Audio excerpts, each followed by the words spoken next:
Hello and welcome to the Unbound Woman podcast. My name is Niamh Ryan and I am your host. I'm an embodiment and empowerment coach who focuses on the menstrual cycle, your womb space, your sexuality and your sensuality. Each week, my guests and I will provide you with an episode that is just so juicy. It will make you go, oh my god, fuck, and yes. So now that I have your attention, let's jump on in. And just you remember, it's my pleasure.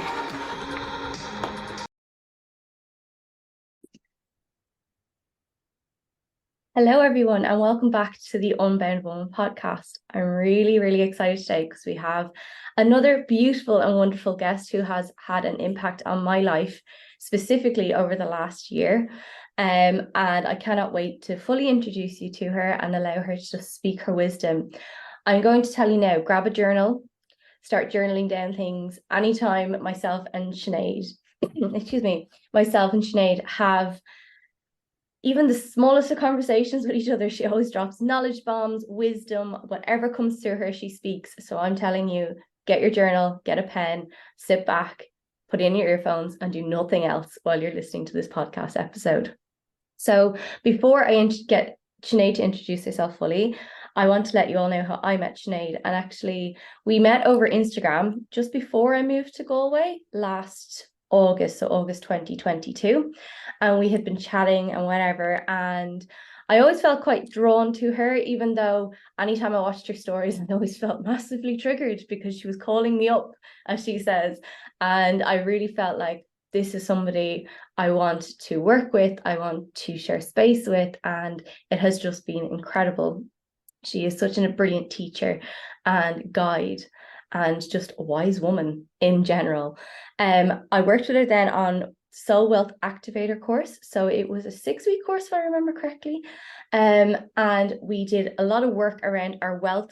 Well, it was a lot of work around everything, but a lot of work around our wealth, what our narratives and beliefs were, moving through that, kind of clearing out old wounds, calling ourselves forward, bringing in a bigger vibration. And it really spun a different narrative on how to view wealth, because wealth isn't just about necessarily money, it's about wealth in all things, it's about the abundance of it all. So I'm going to allow Sinead to completely introduce herself and welcome her to the podcast. Thank you for joining us today, Sinead. Thank you, Niamh. And that was some introduction. Wait till you hear the other one later. I really appreciate you inviting me on as a guest. I think I actually invited myself on as a guest, to be fair. But that's okay. just me, that's me all over as the manifestor that I am, initiating things and kind of going first. And that's what I tend to do in business as well. So I have built a thriving business mentoring conscious thought leaders and visionary CEOs to align with their soul missions, break through limitations, reclaim their sovereignty and their truth, while creating an overflow of wealth and prosperity by using trauma-informed modalities, manifestation techniques, energetic mastery, and the power of the Akashic records. And basically, I came here to take up space. And that is literally what I encourage and hopefully remind other people to do as well, to literally show up as themselves unapologetically and take up as much space as possible. And that doesn't mean that you have to be larger than life, louder than life, or anything like that. It's just about owning all of who you are and what makes you who you are. Simple as that. Beautiful. And well, how did you get there? So let's go with the first question of how did you become that unbound woman, that woman who is so happy to like take up that space and bring that beautiful kind of audacity to other women, because that's what that is. It's like, oh, look at her. She's just It there. is. And it's audacity that either activates or it repels. It magnetizes or it repels. Like you said about the stories that I share on social media and stuff, it's not necessarily I'm trying to activate you personally or anyone else personally. It's just the energy that and the frequency that I emanate. And I used to be a people pleaser. I used to be really fucking codependent. I used to be the shadow of you know, who I am right now. Somebody who didn't feel like they could belong, that didn't feel like they were ever going to be understood. I went through so many dark nights of the soul. You know, from being really like the depths of depression, anxiety, despair, going to places that I never, ever thought that I would have to go to then come out the other side and realize that there's so much more to life and there's so much more available. And I can't even pinpoint it to one thing, because it's been a build-up of everything. And for anyone to say, okay, this was the moment, there have been so many moments. And I think it's through the moments that you begin to build the confidence and the courage to go, okay, I'm not doing this shit anymore. I'm not listening to this. I'm going to find my own way. I'm going to like really become embodied in who I am and figure out what works for me as an individual, as a sovereign being. But there have been so many moments like that. And I could say it was when I went into a psych ward, or it's when I had bowel cancer, or it's when I, you know, experienced sexual abuse, or it was when this, and this, but it was a culmination of all of those things. And I think that it's not necessarily something that is a logical or a cognitive decision. It actually comes from deep within your loins. Yeah. You know, it's literally, it's in there somewhere, and it's silent and it's gentle, and then eventually it becomes louder, and it becomes like this driving force for change, for your paradigm shift. Yeah, beautiful. And what I love about you, Sinead, and I've seen this particularly in the last like 6-7 months, but I think it probably is something you've always just done. I think I'm hearing it a lot more vocally now. It's like you just decide. Yeah. You just decide. You made a really big decision at the start of the year to give up something, and you just came on, you're like, I've decided now to eradicate that, and it's done. Yeah. And that can be so difficult for so many of us to just go, I'm deciding this, because we do have fears. We have, you know, our nervous system to regulate. There's all these different things. But was there a journey with learning to do that kind of form of decision, or were you always just able to go, right, that's it, I'm done?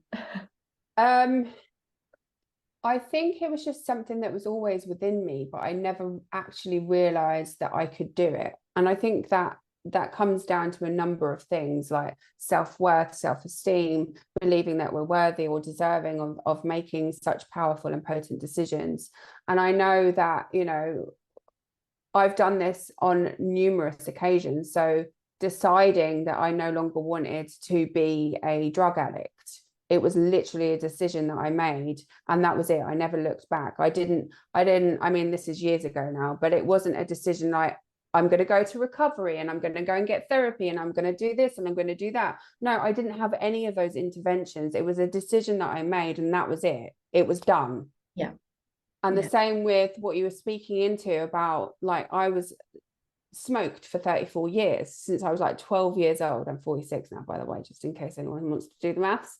I smoked since I was 12. I've tried to release the habit. I don't like the term giving up, because there's so many connotations around that. I think smoking was kind of me giving up, to be fair, in so many ways. But it's like I released the habit and the addiction because I made the decision to do that after 34 years. Like, that was one of the most intimate relationships I'd ever had, and the one that was the most reliable. You know, even with myself, I've abandoned myself. Other people have let me down, you know, all of this stuff. But cigarettes was always there. It was always there. But I made the decision and it was done. And what am I now like? I gave up. I released it in March and I haven't looked back. I've not been tempted. And it's almost as if it wasn't even my addiction. It wasn't even my habit. It's almost as if I don't even remember ever doing it. That's how strange it was. But it was literally, okay, I'm deciding, and that's the end of it. Yeah. But we all have the ability to make these potent decisions for ourselves. And it's when we start to doubt ourselves, or we start to follow the breadcrumbs of the things that say that we're not worthy, or we're not deserving, or we're this or we're that, or we can't do it, or we won't do it, the self-doubt, we start to follow those breadcrumbs, that's when we kind of get pulled away from that potent decision-making energy. But it is like, we are constantly in negotiation with decisions, and each decision is either empowered or it's disempowered, and you get to decide which one you're going to make. Yeah. It's about being really self-aware and then continuing to take action from that decision. Yeah, because I even think for me, and for a lot of people that I've worked with, what I see is with the self-worth and kind of those beliefs and those narratives, they're almost like an addiction, right? Yeah. Because they're proving, because we're manifesting in real time, you know, oh, I'm never going to get that. Well, you don't align behind it, all of a sudden you don't get it. And it's like, oh, it's the self-fulfilling prophecy each time. And that, I don't want to say victimization, but those stories and that narrative that we get to play becomes a habit of belief. It's like, oh yeah, well, of course that didn't work out because of X, Y, and Z reason. And of course, there's things in our lives that don't always work out. I believe it's the universe being like, that actually isn't for you. You just weren't listening deep enough. And that's fine. But I believe that that's really what happens to people. We get into that pattern, into that habit of not believing in ourselves. And we can decide to release that at any single moment in time. And it then feeds into our wealth, right? Because wealth is everything about us. It's our health, it's our joy, it's our pleasure, it's our fun, it's all of that. It's not just money. Now, obviously, money is an energy, but it's a tangible thing that we see because the world runs on that form of energy exchange. But it's all of it. It's every single part of it. And I think that's what you really brought to me when I was doing the course with you. And anytime I see you on Instagram, it's all the same kind of stuff of like, it's everything. Wealth isn't just about the money you're bringing in your business. It has an effect on everything. It's that energy that you show up in your business or as a person in. And I think that's really, really potent. And what I love is that you show up and you're like, I'm just going to say this. I'm just going to activate whoever the fuck I want. And it's beautiful because so many of us, and particularly myself, I've learned from that, because I sometimes, and I still do it, don't show up on my stories because I fear what people are going to think. And my podcast is a little bit more me, but there's times I fear showing up on Instagram because I'm like, oh, I don't want to trigger somebody because I've had the projections. And what I would love to know is, how do you navigate that for yourself? It's called The Art of Not Giving a Fuck. And I think there's actually a book called The Art of Not Giving a Fuck. Yeah. It's not even about that. I think it's about becoming so anchored and embodied in who you are and knowing who you are that it doesn't really matter what anybody else says to you. So it's being embodied in your truth. So worrying about how people are going to perceive you is actually worrying, like, it's a reflection of how you perceive yourself. So if there's any part of you that's in self-doubt, you're automatically going to feel that somebody's going to doubt what you have to say, or they're going to judge what you have to say. So it's actually not really about anybody else apart from you. It's about us. And so when you become truly embodied in the truth of who you are, and you really are so confident in who you are, and I'm not like that every fucking day of the week, right? I'm human. I have the odd off days. My daughter is my biggest teacher. And like, even if I think that I'm great, something will happen. And I'm just like, no, I'm not, I'm not great. That's what's going on internally, but I don't want to fucking see it. But it's just, you know, it's just showing up and being you. And it's not, I think we care too much. We care too much about what other people might think, and don't care enough about what we think about who we are. And that is the issue more than anything. Is like, we're so worried about what everybody else is going to think, when actually, you know, we have to kind of not try to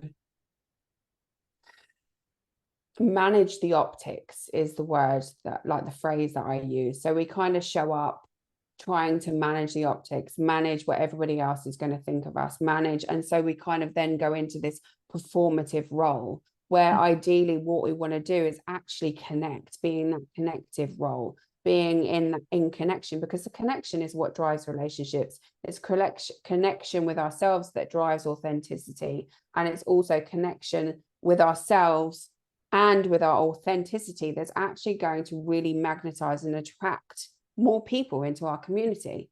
So people are there by choice, right? Yeah. And they can leave by choice. So Yeah. you don't have to do anything other than just be you. Yeah. And the reason I really asked that question is because the topic you work with is wealth, right? I work with sexuality, and they're very taboo subjects, and they trigger, right? No matter, or activate, as you said, actually, I'm going to start using that word. Sorry, stolen. You heard it here first. You know, activate people with it, and it's like, with that, what led you into the wealth space? Because I know for me, there's evidence the whole way back to the age of 15 that I was going to end up in this work. I just didn't want to see it for so long. But now that you've ended up in it, like, from that taboo subject, how did you get there, and how did you navigate that for yourself? I think, like you, like at the age of 15, it's like something I shared before, is like sometimes you might not necessarily know what you came here to do, but it's the one thing that's been following you around like a rabid dog that just won't fucking leave you alone. That's usually the thing that you're supposed to do. Like the thing that you have the most issues and challenges with, that's usually the thing that you're here to teach and to kind of guide other people through. So trauma was something that followed me around like a rabid dog. And so therefore, my first kind of initial reaction was, okay, well, this is what I came here to do. And it does show up in the spaces that I hold and also and facilitate. And also money was always there as well. Like at between the age of 4 and 5, this is something I didn't remember, but this is something that I was kind of told. I used to go on the bus, like my dad was always working. We never had the car, my mum never drove. But my mum would take me on the bus, and every time we would go on the bus, I would end up either singing or speaking to people and getting paid for it. Like they'd give me 50 pence pieces just for bringing joy to their worlds and for kind of telling them a story or singing a song or something like that. So there was that. I also had a Fisher Price shop. I had a sweet shop and I had a thing, and I was always playing with money and learning how to buy and sell shit and stuff like that. And then so kind of the theme of money was always there. It's also in my fucking astrology natal chart, okay? My South Node is in Aries in the 8th house, and 8th house is all about like money, inheritance, taxes, death, sex, all of the things. So, and the occult. So yeah, it was always there. So, and I think the amount of shit I've had with money, being in debt, not knowing how to budget, not wanting to look money in the eyes. Even my first full-time job, I was working in the like a benefits agency. It was like the DSS in the UK. And I was in the finance bloody department. I was dealing with money every day. I was looking at benefits and how people were getting kind of receiving the benefits. And I was always working with money. So I had to learn a shit ton about money through like every iteration of my life, whether it was not having any or trying to make it, or kind of like, even like money was always a way to, like, even in the home as well, money was always a way to be shown love. So I would manifest issues where I would have no money at all, and so therefore I'd be in struggle and hardship, and my parents would then bail me out, give me money, blah blah blah. But that was actually like how they would show me love as well. So there was a lot there. And obviously I don't think that this is this is where I'm going to end up. I think that this is just part of the journey, and it's okay to weave and bob and do all of the things and just go where the guidance and the intuitive nudges take you. So, you know, as I said, I was like working with clients through trauma, and that still comes up. It comes up in business, right? Of course. I was working with clients through sexual trauma. That still comes up. Yeah. But it's not necessarily something now that I would say, this is what I do. I work with people to, it's not even empowering them, but it's kind of reminding them of where their truth is and where their sovereignty is, and encouraging them to step more into that. And then the byproduct of that is usually that they actually make a shit ton more money. Yeah. And it's wealth in all aspects, in health, in the way that we show up for ourselves, in the stories we're telling ourselves. Like, are they supportive? Do they feel wealthy? Do they feel healthy? Do they feel like shit? So it's all of that. Yeah.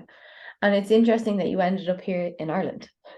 Well, yeah, it's like full circle, really, because I was actually meant to be born here. And Ireland was always felt like home, always felt like freedom to me. But moving here and being here for 2.5 years now has been the hardest fucking 2.5 years of my life. Even through all the shit that I've had to navigate. Yeah. Being here, it's like a homecoming and navigating all the ancestral stuff. And that's so related to money and wealth and empowerment and sovereignty. And, you know, the land is so rich in and steeped in history and so many emotions, not just like the negative vibrational emotions, but the compassion and there's so much magic here. It's just like I can feel like the emotion within me as I'm speaking about it.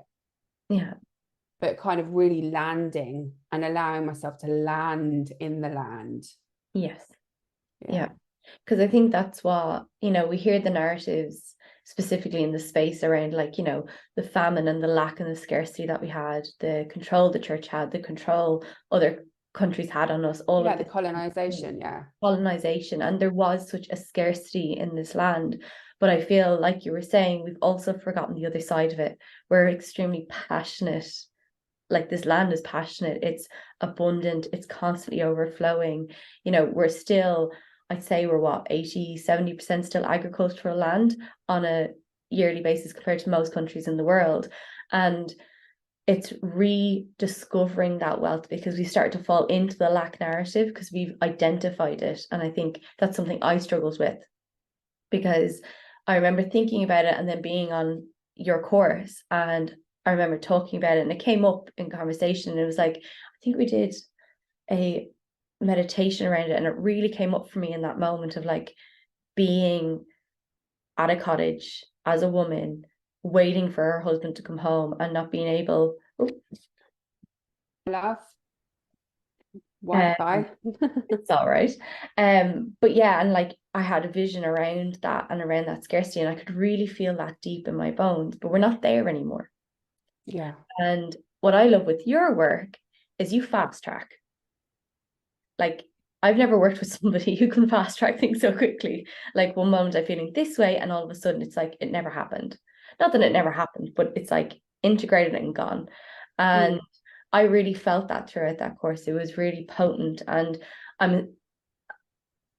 it has obviously brought you into the space to work with CEOs, and specifically to not narrow it, because there's thousands of CEOs in the world, right? There's probably millions of them, but to really bring yourself into that space of like, these are the people who usually need the most care. Because myself, as a CEO of Spiral with Neve, I have felt that old narrative of like force, because it's the only way you're going to make money. You have to hustle, you have to boss bitch it, you've no other choice. And what I have learned from you and what I see you emanating and activating others, it's like, it doesn't have to be that way. You can just decide in the morning that I want to rest and I'm going to still make money. And I think for so many CEOs out there, and particularly a lot of the women who listen to this podcast who are CEOs, I think we really struggle with that. We really struggle with that narrative, because we have seen these big companies do well, but they've done well off of different reasons and ways. We'll navigate that another time. But it's for you, if you had to speak anything into the space for people to get them to step forward and decide that their business can be different, what is it you would get them to do or to say to themselves or to work with?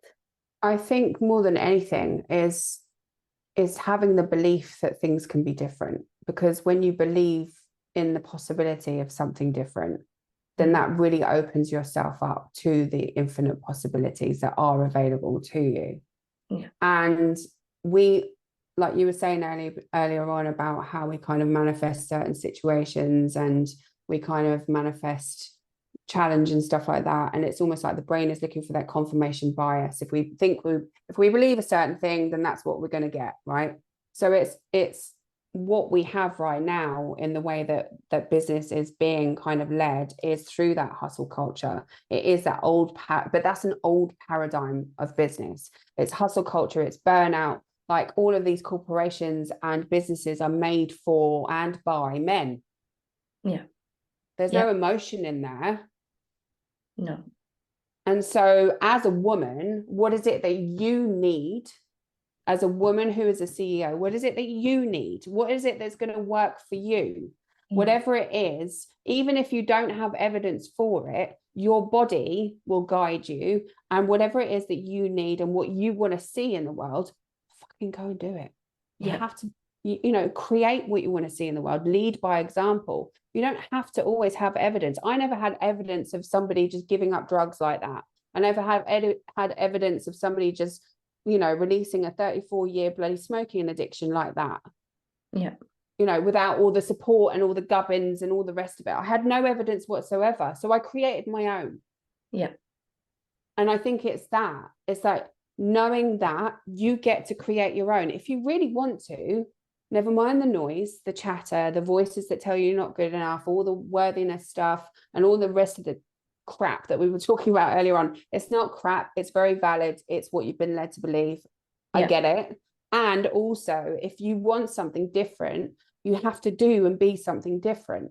You don't have to do it because so and so is doing it, or because you can't do it because I feel scared and I don't want to be the first. Be the first. Be the first and the rest will follow. I think there's a song in there somewhere, but we'll dig it out. You can be the first. You can be the first. If what you have right now isn't working, it's going to continue to not work. If you want something different, you have to be something different. You have to do something different. And you have to sometimes be the first one to kind of color outside the lines. As a woman. As a woman. Because we have been so fucking disempowered for years, oppressed, suppressed, all of the shit. The fucking future is now, and the future is female. Full stop, the end. Make it fucking happen. And I think that's the biggest thing I'm learning on this journey, is that women have to step forward to show a different way. We have to. And I think as CEOs, it's really important that we do, because for me, I know part of this business that I set up is because, one, I wanted to see it out in the world, but also that eventually I'm going to have kids and I don't want to work. I mean, I was training as a solicitor. That's where I was going. And I looked at how people had to sell their souls. And I was like, but I still want to be in my kids' lives, because I was really lucky. My mum was a stay-at-home mum, and she was always there, and I really appreciated that on such a massive level, that she was always just home. And not that I'm always going to be there for my kids. I mean, I'm sure there'll be days I won't be, but the idea of this business was that I could continue to work in something I really loved and really wanted to share with the world, while empowering myself, but also empowering her or him from an outsider's perspective when I have my kids. And I think that's where a lot of women come into this space. It's because they want something different. They don't want the 9-to-5 job to have to come home and look after the kids. They want to spend more time with them and watch them grow up. So I know for me, that was such a big thing. And you're so right. Unless we start creating those businesses that show that model for ourselves, we're going to constantly be looking outside of ourselves for someone to go, oh, it's worked for them, so now let's go. It's our turn. And it's okay, it is okay to be inspired by other people. It is okay to look for the evidence, because if right now all you're looking for is the evidence that, this is the way the world has to be, maybe start looking for new evidence and do it consciously and intentionally and mindfully. There are rabbit holes upon rabbit holes out there of evidence of what can work. If you want more time, freedom, and energy to be able to create a life that feels expansive and free and feels like you can playfully dance in the wilderness as the fucking badass woman that you are, then go and find it and go and bloody create it for yourself. I mean, I'm a single mum. I don't have a partner.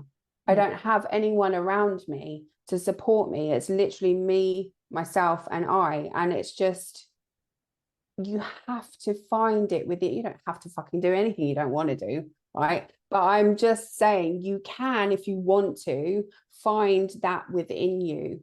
Yeah. You know, it is there. You don't have the visions or the calling or the intuitive nudges for no reason. It's because it's already there. It's already happened. It's already in that infinite realm of possibilities. And so you can align yourself energetically and through your frequency and through your actions to bring that to you. Yeah. You can create it. It's already been created. If you're already seeing it, it's already been done. I'm going way off on the woo-woo spectrum right now. But you know what? We love it here. We love it here. This is what happens. But this is how we kind of, you know, you said about me moving at the speed of light is essentially what you were kind of alluding to, and fast tracking and doing things really, really quickly. It's because I act from the future version of myself. Yes. What would the future version of me do if she had already? Yeah. Like, how would she show up in the world if she had already? And then act from that place. Yeah. Integrate her now, call her forward. Yeah, exactly. Be her now. Yeah. In any way. You don't have to fucking wait. What are you waiting for? Exactly. Waiting is what we've done, right? Yeah. Waiting is why we're here. Yeah. We want to like, as you said, move at the speed of light. Well, then we have to emanate her. We have to embody her. Yeah, you have to be her now. Yeah. Yeah. And it doesn't necessarily mean that it has to be a big cathartic experience, or it has to really kind of render your fucking nervous system helpless or go into contraction or anything else. It's that decision, and then you don't have to do it all at once either. It's practice, it's precision, and it's just be her now, because what have you got to lose? Yeah. The old version of you and the version of you that's keeping you stuck and stagnant. That's it.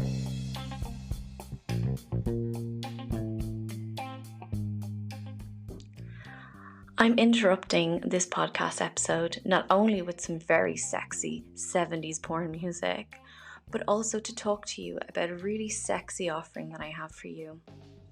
I've recently released WOMBON, which is my new one-to-one coaching program that is created and brought to you to bring you back home to your pleasure, to your joy, to your ultimate happiness, and fulfilling your own fucking desires.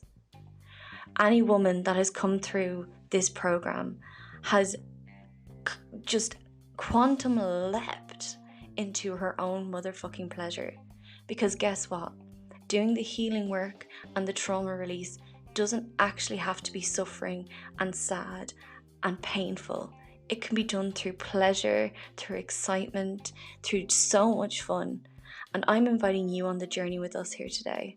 So, if this sounds like it might be an offering for you, send me an email on neve@spiralwithneve.com, or you can look me up on the website www.spiralwithneve.com and get yourself a free discovery call today to talk about what is stopping you from stepping into your happiest, your most pleasurable, and your most desirable self.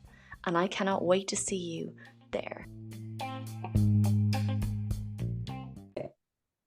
And it's interesting because I've been working with that recently myself. Is like, I've always looked at my higher self, and I always say I call her forward, not call her in, because I don't believe she's outside of me. I'm calling her forward for myself. And even down to the little minute decisions I make, like, what am I going to eat for breakfast? Well, what would my higher self eat? What would that woman who I envisage myself being in 2, 3, 6 months time, 6 years time, whatever it is, what would she be doing? And I get a lot of my clients to practice that idea of, like, when they start working with me, they record a video of, like, not a review of me, but a review of where they've gone through the transformational journey, because they've already done it then at that point. And I get them to align behind it and to write down, okay, this is how I'm going to align, and what doesn't serve me just has to go. And when they feel like they're stuck, I say to them, go watch your video. Go watch the video of yourself being that person who you are being by the end of the time you stop working with me, or by a year's time, whenever you want to be that person. And I find that really potent for myself anyway. Mm. But I love that idea of like, even in the smallest decisions of getting up earlier in the morning, you know, something small, start off small and moving. As you said, you don't have to fuck it all in the bin tomorrow. Like, don't throw the baby out with the bathwater kind of thing, and send off the nervous system, but small little decisions, and just increase that day by day. And that's what I've been really working with. So it's so funny that, well, no, it's not funny, it's very evident that you would bring that up on the call, because Sinead's incredibly intuitive, feels like even an insult to what Sinead can do. But if anybody's ever worked with her, or if you haven't, I would really, really recommend. With the CEOs that you work with, is there a common theme that you see people work with, or is there like a theme that you see pop up quite often on what keeps them, I don't want to say the word stuck, but from stepping forward or from moving in their own business or calling in what they're desiring? Yeah, but first I want to circle back to what you were it. sharing about, you know, how you work with your clients and the videos and everything like that. And I think that's really, really beautiful. I really love that. And I think that's such a perfect way to start to embody that energy of the future self, of the higher self. And it's also a way for you to activate your potent decision-making energy right there and then. It's not necessarily that you're going to call that higher self or the future self forward there that moment, but you get to decide to be that future self then. Yeah. In that minute. You've spoken it. Literally. That's it. I am my future self. I'm acting from my future self. I am the embodiment of my future self, and everything that precedes this is my future self. I've literally just created it. Yeah. I've literally just created my reality. So I just wanted to share that, because I think that, again, it's like, if you're ready and you want things to happen right now, you don't always have to go on the journey and stuff like that. You can actually just activate it through that decision. Yeah. And that's the thing. That's one of the key things with most of the people that I work with, is that they think they have to make a whole song and dance out of everything. So I have to be XYZ before I can XYZ. Mm-hmm. I have to be perfect before I put out offerings. I have to feel really confident and like look like $1 million before I put out $1 million offer. I have to, you know, whatever it is, I have to feel this way before I can do that. It's very much the who says it? Pat Divilly says it, and I know other people say it, I'll be happy when, that kind of thing. Yeah. And it's so fucking bullshit. It's like, create your own evidence and then be that person. Like, be the person now and make the decision. It's literally the decision. And I think what comes up so often is like the worthiness and the deservingness, and that shows up when people are deliberating over how much they're going to charge for their services. Like, I can't charge more than 70 euros because I don't feel worthy of receiving anything. Like, I don't feel worthy of receiving anything more than 70 euros, or I don't deserve anything more than 70 euros because I'm a bad person or I've done a bad thing. Shame and guilt, judgment, fear of judgment. I can see what's going on. It's so true, because it's something I struggle with so much. And the thing is, I see the confirmation bias all the time. Yeah. And I'm like, and it's, you know, I sit there listening to myself sometimes, and I'm like, and I've started to do a lot of work around like, no, stop, like, your belief like that, going into your own narrative. Of course, that's all you're going to see. Yeah. And it's very much just the decision of like, no, I'm actually worth what I'm looking to charge for. And I find myself, particularly with people, when they come to me and they go, well, I can't afford that. Oh, see, I'll do payment plans till the hilt, and that really doesn't bother me. I've been that person. I understand. But the other part of it is, I also find myself dropping my price. Yeah. Or I'll go online and I'll drop my price instantly, rather than sitting there like and going, like, I have refused clients before because I don't feel aligned with them. But when I feel aligned with them, sometimes I'll find myself dropping my price, rather than just being like, well, it's obviously just not for you right now. And then I've seen that with their transformation of like not really being bothered, not really being invested. Mm-hmm. Yeah. And I've had to actually call that out. And that's not an easy thing to do as a coach. To go, but that's you have to call yourself out on that as well, because you've literally just created that. Exactly. I've for created yourself. a version Yeah. of myself and being like, well, that's all I deserve.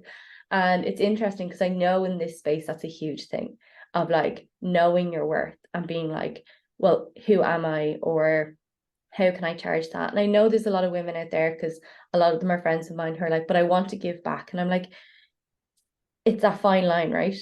Of like, yes, I want to give back, but I can give back in different ways. I give back every time I show up for my clients who've paid me. That's how I feel anyway. Or like I give back with my free online masterclasses or my lower rated stuff that is there for people to have instant access.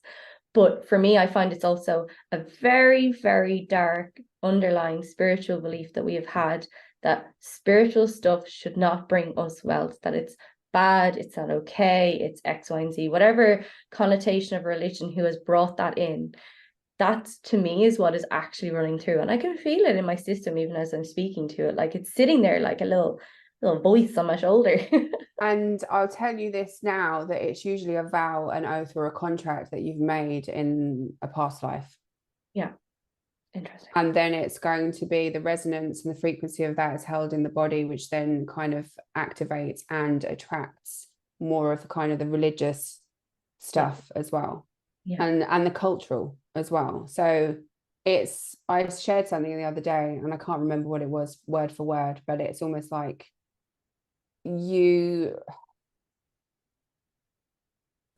let's go with God, right? Because there's so many ways that we could describe this: God, universe, source, energy, whatever you want to call it, right? That energy wants you to be a rich motherfucking bitch. Okay. Yes. You're doing God's work, you get Mhm. paid to do God's work. Yeah. Okay. You can be rich. That's what it wants for you. That's what you deserve. That's what you're, everything else is imprints. It's not, it's illusions, it's programs, all of that stuff. And so, to be honest, it's not even about you.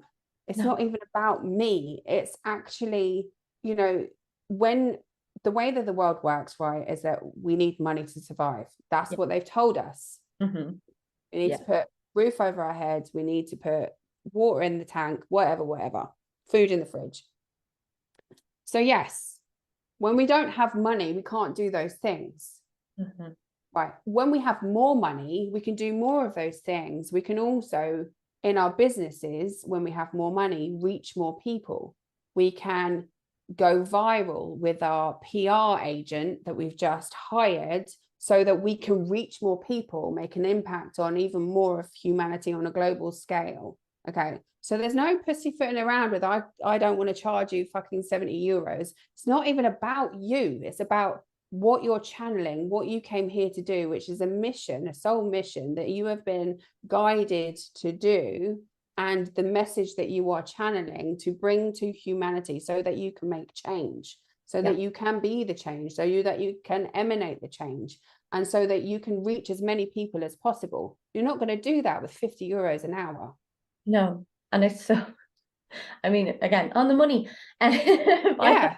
I had a little Euro pot every time you spoke something that came through to me this morning. I mean, so why are you not working with me, Nee? I know. And it's so funny, like, because I wrote this morning down in my journal, because so my astrology for the month, it's Pisces moon, Virgo, but my Aquarius was saying it's all about releasing my wealth and my, there was something else in there, but like all the stuff financially that I'm thinking about, narratives that keep me held back, all of that kind of stuff.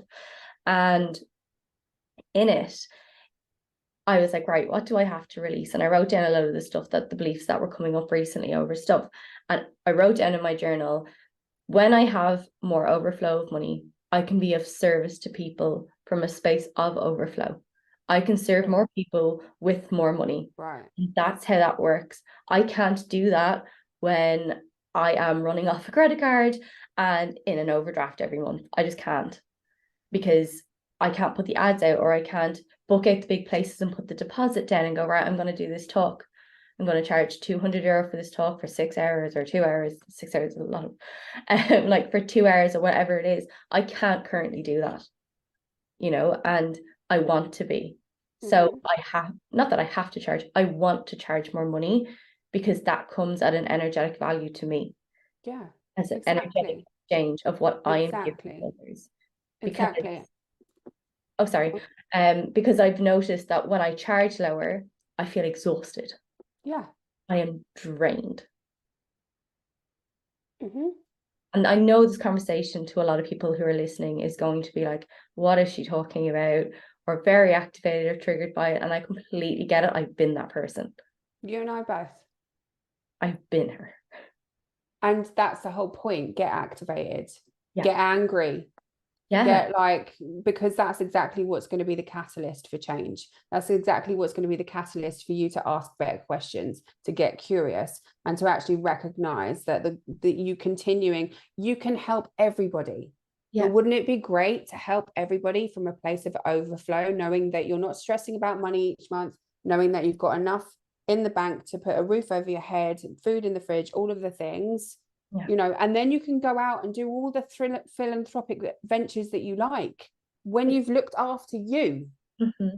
Okay, because that's the first and foremost thing that's really, really important. We can't give from the overflow if we're not allowing ourselves to receive the overflow. Yeah. We all want to give back. You know, that's just in our nature.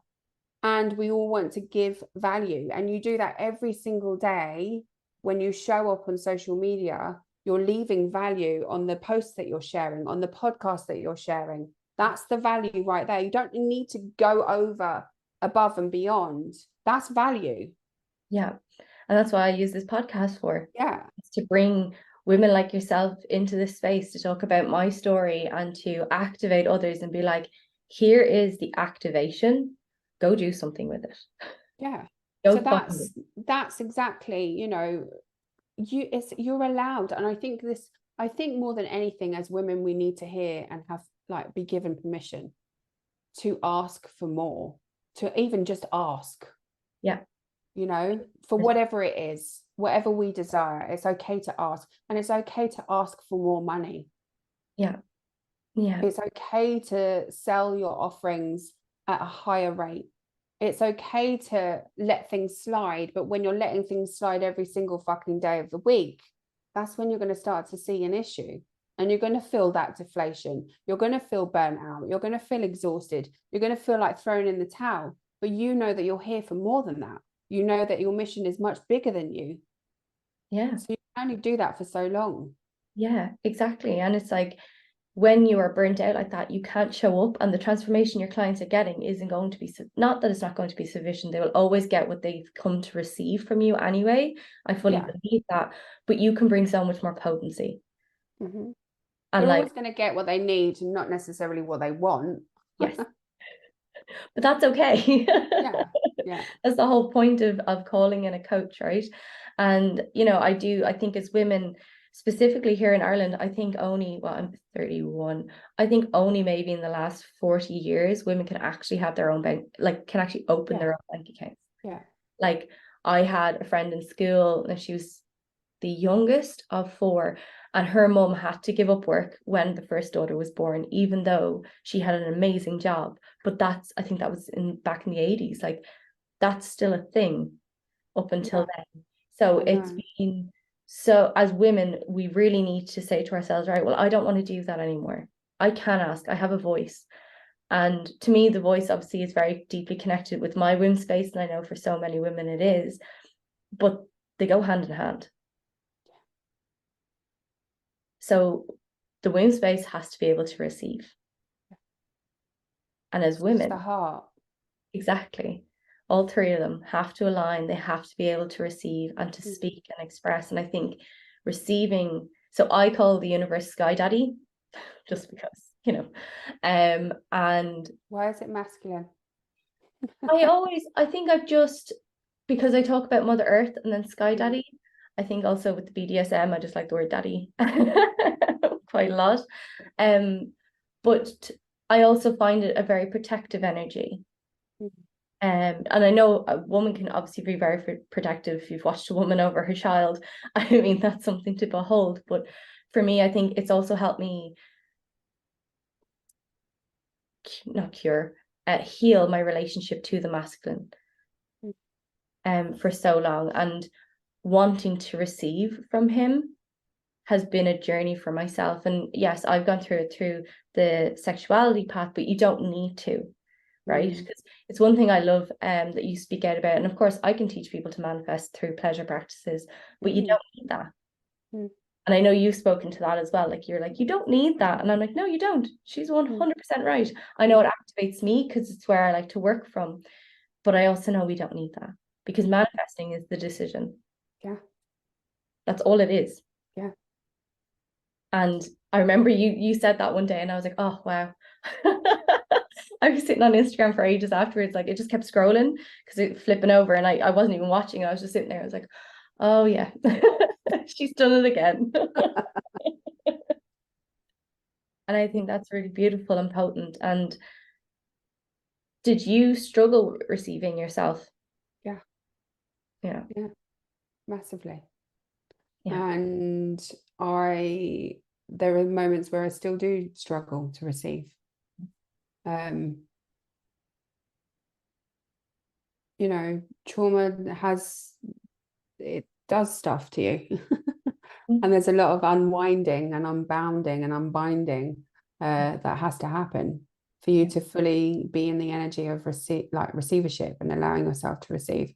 And speaking about like masculine energy, like the way that money is being portrayed in the world is that it is masculine. But it's actually a neutral energy. It's a neutral energy. It's a currency, and it's also a construct. But because it's masculine, we find it as women, especially if we've got like a background that's quite, you know, challenging or has been challenging. We find it challenging to receive that energy. And it is because it's neutral.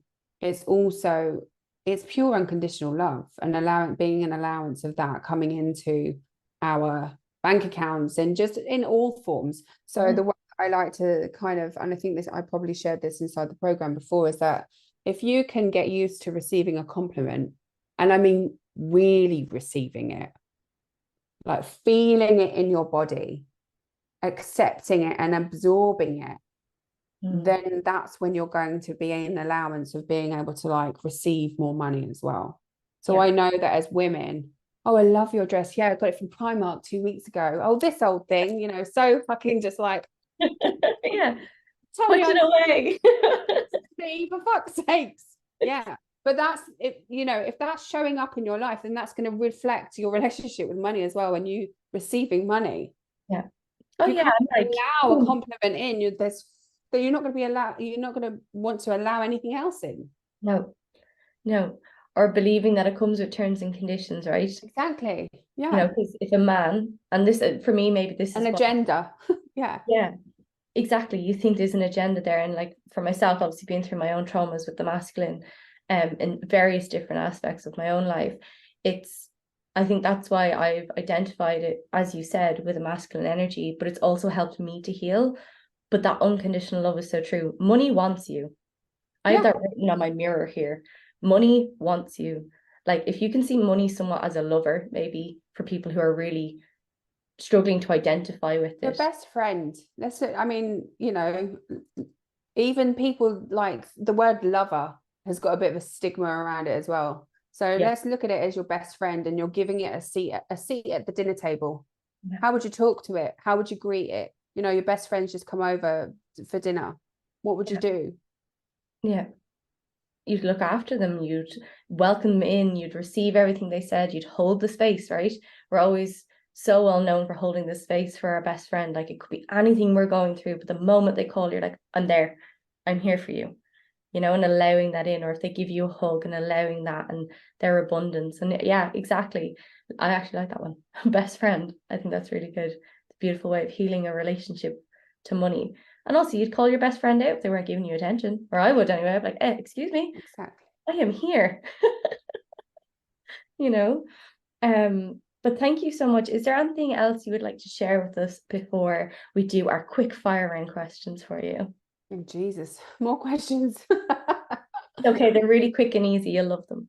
Okay. No, I think I'm good. I don't feel that there's anything further that I need to share. I just have to make sure with Sinead. Her guides will tell her. Yeah, no, I'm cool. So I always share these 3 questions with everybody. So if you were going to be a sex toy, what would you be? Just for a bit of fun. Ooh. Cervix serpent. Ooh. I had a dragon dildo on last week. Like, so I love this. I can imagine all the women are like, oh, I have to look that up now. What is that?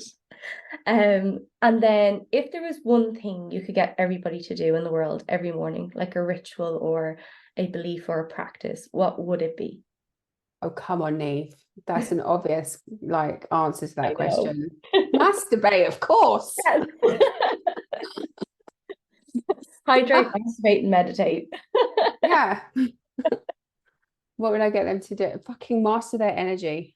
Yeah. Is what I would get them to do. Yes, I love that. Yeah. I love that. And I love getting the different answers to this question. It's my favorite. And then lastly, I get everybody to brag. Now, some people give 1, some people give 10, but I'd love to hear you brag about yourself. Brag about myself.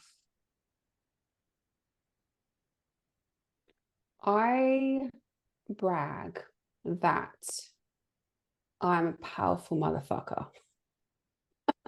Yes, you are. That's it. Yeah. I actually really stumped me with that question. No, and I love that question because it's something I love getting all my clients to do, or like friends or whatever to do, particularly if they've had a bad day. I'm always like, right, before we leave, 3 gratitudes, 3 brags, 3 desires. But bragging is the one that gets everybody. And I love Mama it. Gina. Yes, good old Mama Gina, exactly. Her Yeah. Holy Trinity. So I love working with her. So yeah, no, that was amazing. Thank you. Please tell everybody where we can find you. What have you got coming up? What courses have you got? I'll also put Goodness. everything in the bio for everybody as well. Thank you so much. You can find me on Instagram and you can find me on Facebook and YouTube, Sinead Cracknell. I'm probably the only one in the world with that name. In fact, I think I am. So it's not difficult to track me down. What have I got coming up? So there is something that I know is going to be super supportive for those of you that are struggling to maybe transcend your current relationship with money and your current money timeline, and it's called the Millionaire Activation Codes. It's absolutely free.